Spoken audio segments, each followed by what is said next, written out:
Hey everyone, hello, how are you? I hope you're all really well and taking care of yourself.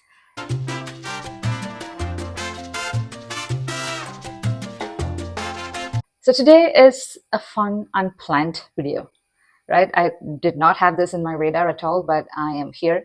So, you saw the thumbnail, you know what we're doing today. It's interesting and a little bit nostalgic. So, reading was not always this trendy, well received hobby. Right now, it is with the help of all the exposure the book community is getting and the influence from social media. It is getting romanticized a lot and also well received. But that was not always the case. And I did not turn reader during the pandemic. I read quite a lot as a child. I think even from my elementary school, I've been reading quite a bit. Yeah, a little bit Backstory on that. So my mom was a teacher, and there used to be a lot of waiting around when I was in school. Okay, she went to the same school.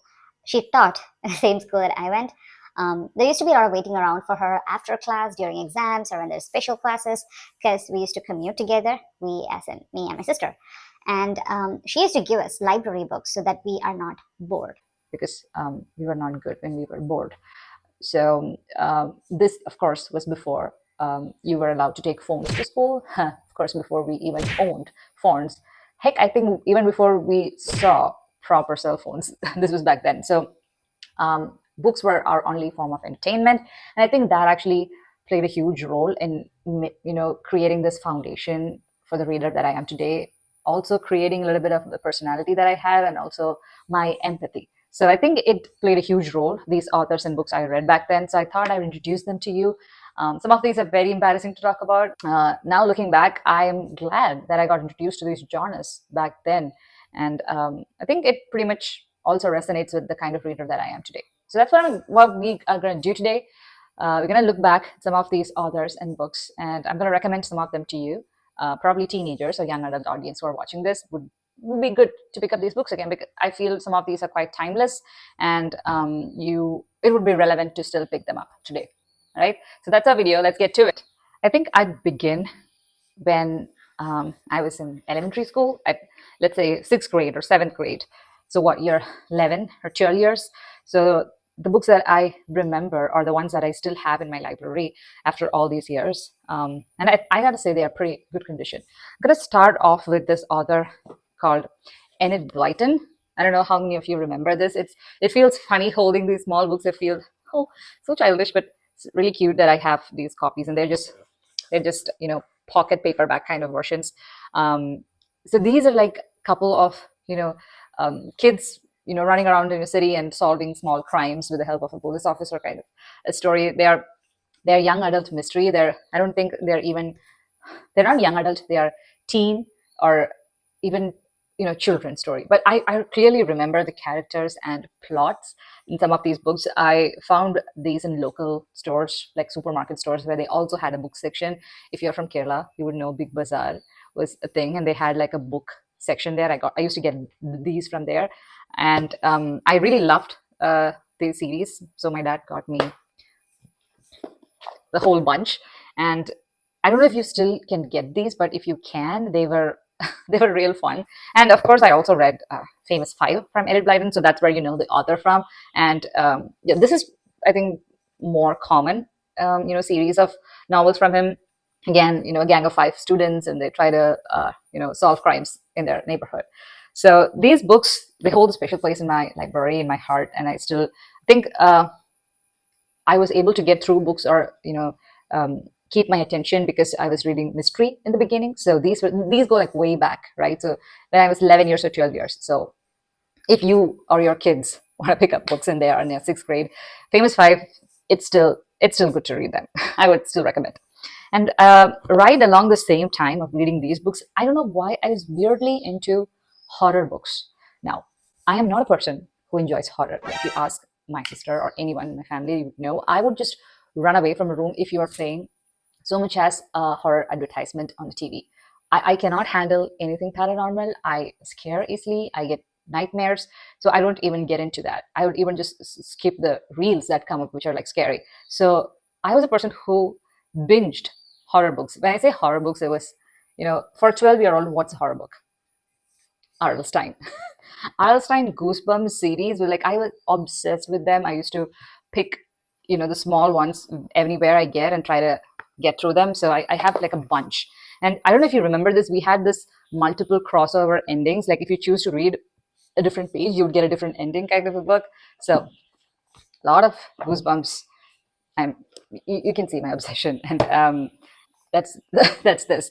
And I also had some other horror books like specific Nightmare Horror by Arlstein. How many of you have read this? I don't know, but you see this on the cover page, and I don't know why would 11-year-old go buy this. It's beyond me. So that is there.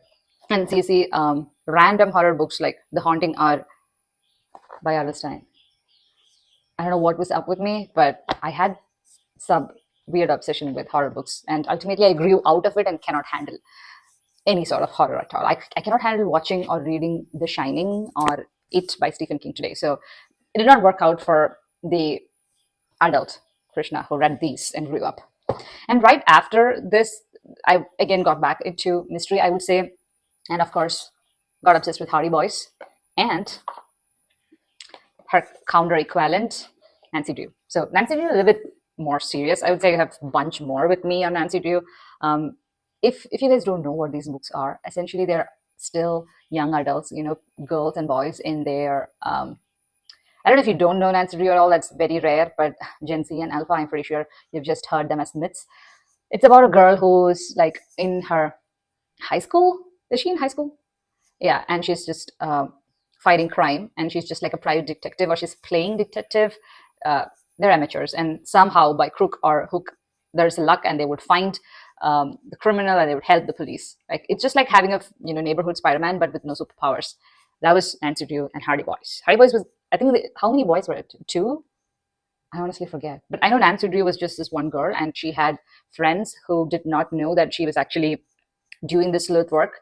Um, but yeah, I remember there was this one book where she herself goes missing. Yeah, Nancy Drew goes missing, and her friends have to find her. This is gold, pure gold.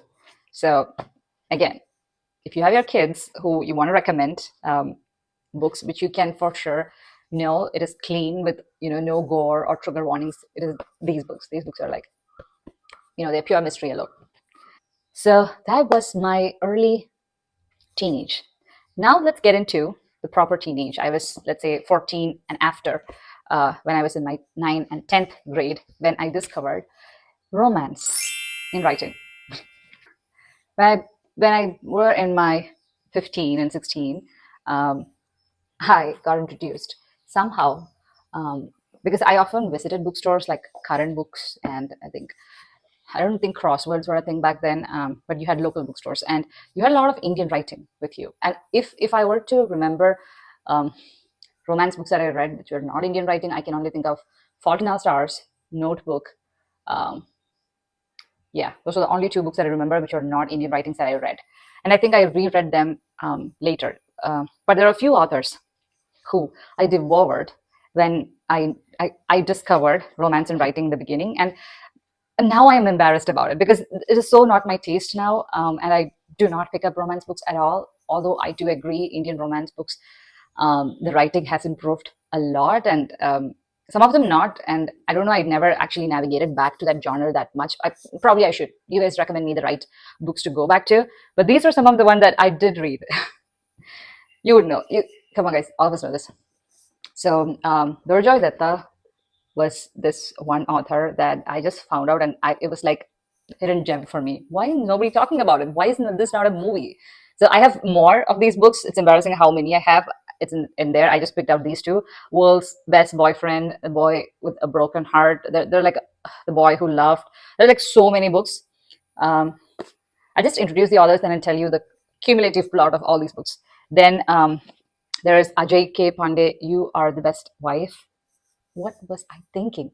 Why would a 14-year-old want to know? Then there is Nikita Singh, Accidentally in Love. I remember this was quite a cute story, I guess. Then there is 34 Bubblegums and Candies by Preeti Shenoy. Then there was Tushar Raheja's Anything for You, Ma'am. Have you guys seen this book? I want to know if there's this one person out there who can relate with me who had read these, because I don't know anyone else.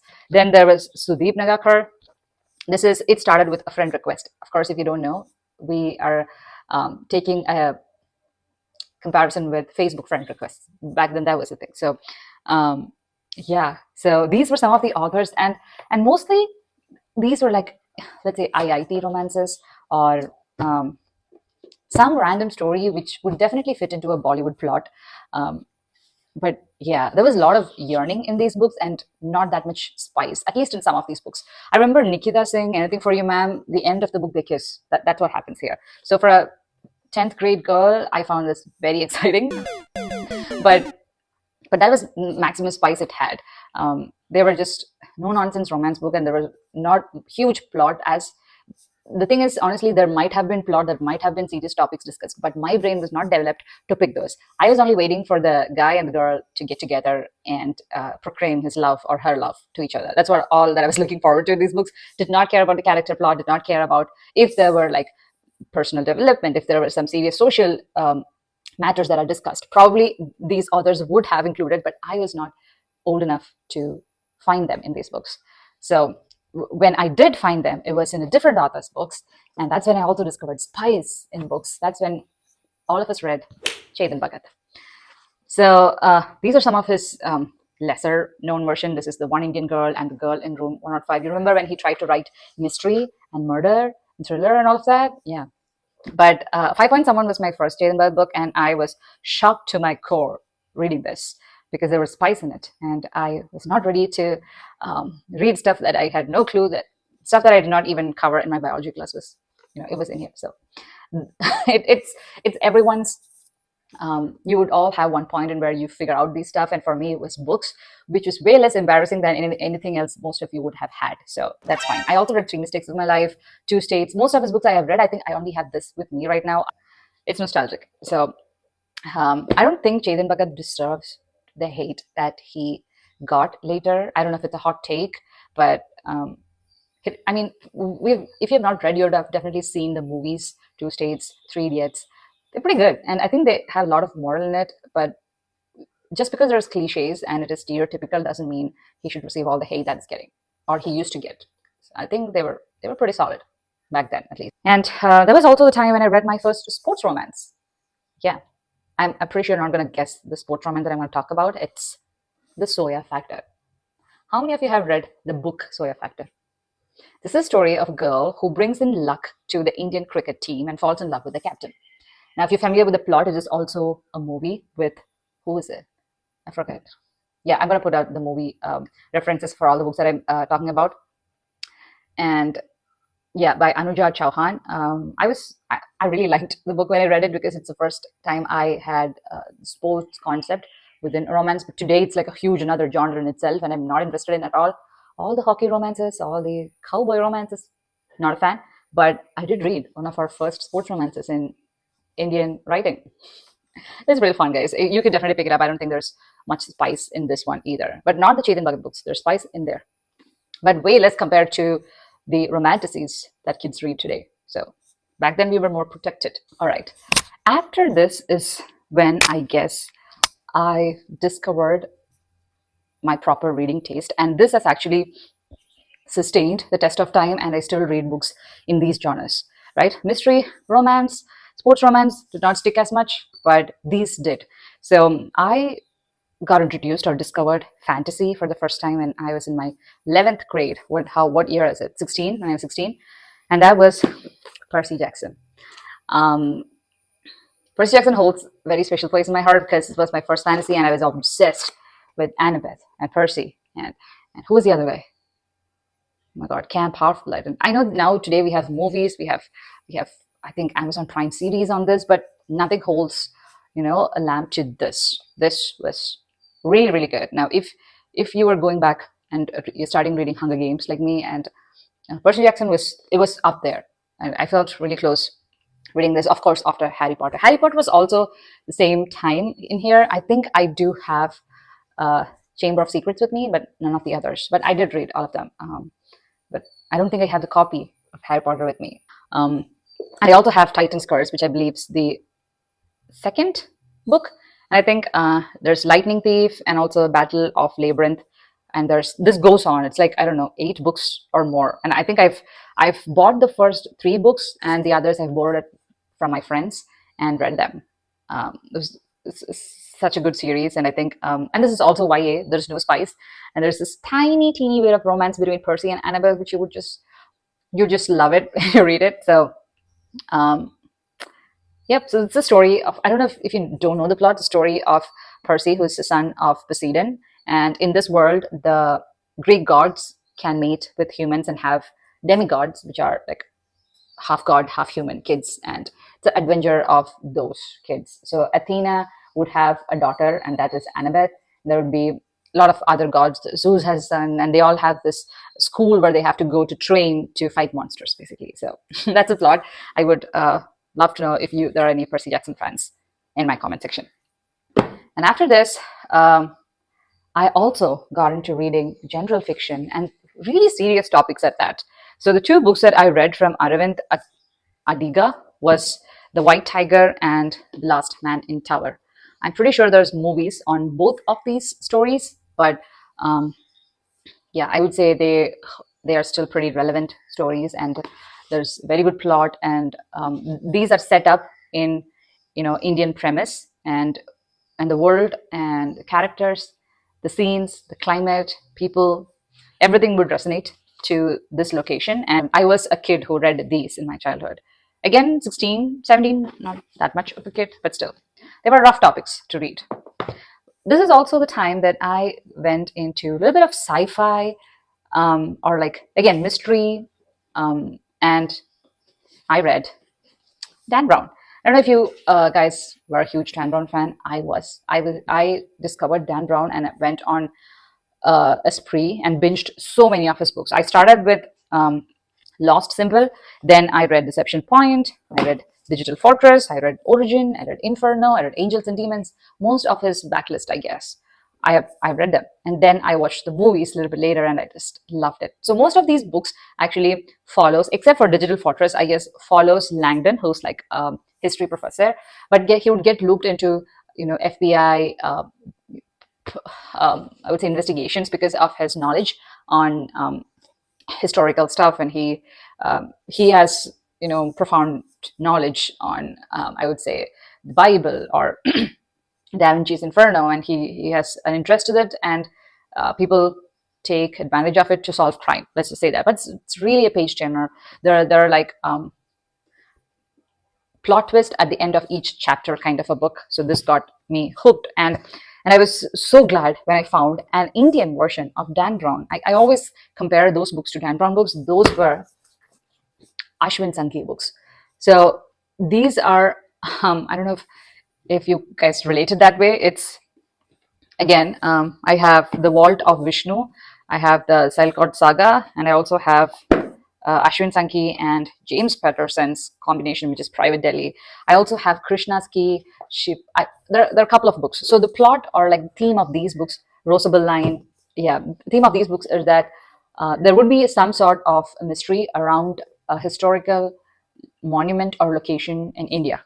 Like it could be the Taj Mahal, or it could be the Tanjavur Temple. It could be some of those, and there would be like this insane plot twist regarding those areas. Like imagine someone telling you that Taj Mahal was actually a Shiva temple, and underneath Taj Mahal there was a secret chamber, and there is a Shiva link, the monolith there.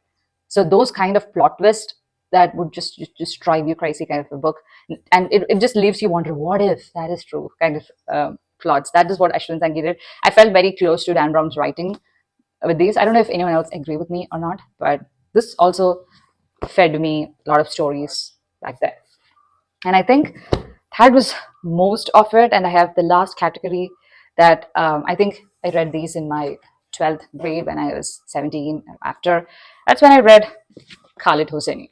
Okay, I know a lot of people in their adulthood read this. Definitely books for you to read when you are adults. They discuss serious topics. There are a lot of trigger warnings. Khalid Hosseini is very famous. Kite Runner, A Thousand Splendid Suns, and When the Mountains Echoed. And The Mountains Echoed.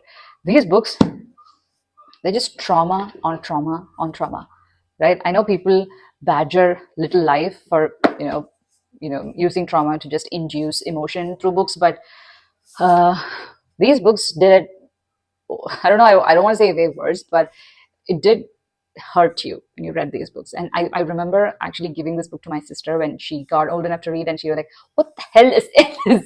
That guy just gets tortured over and over and over again." So this, yeah, I don't want to talk about the plot of these books, but it it is taking you through the point of view of a child till they grow and become an adult, and every sort of abuse that they had to face, the relationship that they had to lose, the love that they had to lose. Same with Thousand Splendid Sun, about the story of a girl and her sister, and the family in the mountains echoed. Yeah, right. Then I don't think I was emotionally mature enough. The frontal lobe was not there when I actually read this the first time. But now, if I read this again, I'm gonna weep for days for sure. Which is the same reason why I have not completed Little Life. I don't know when I want to do that to myself. But yeah, so now we can see I started off reading enlightened books with simple mysteries, and ended up with Kite Runner. And this whole journey of, from my when I was from 11 years to 18, those 7 years were when I read a huge variety of books. And I, of course, had a break from the whole of my college. Did not pick up much anything. I don't think I picked up anything serious back then. And also my first 2 years when I was working, I did not. And then I started again just before pandemic. I think I started again. And the first book I read was um, The Book Thief. I picked up Book Thief from an airport, and I just got sucked into that world again. But that was my embarrassing teenage years in books. So it was here that I found out how to seek escapism in stories. This was where I found out a lot of stuff about being an adult, mm, and I think this is also where I found that um, how people tackle situations that usually you don't get advised about. So I hope you guys enjoyed. I'm gonna wait for your comment section to tell me that you guys also read some of these books, and you are also obsessed with Darjoy Datta books at some point. You also read Chetan Bhagat and felt embarrassed. But that was it. That's the quick video that I wanted to share with you today. I am not in Pune, as you know, I'm in my hometown, and this library just inspired me to do this video and share it with you guys. So that's this is. But otherwise, until I catch you anywhere else on the internet, bye bye.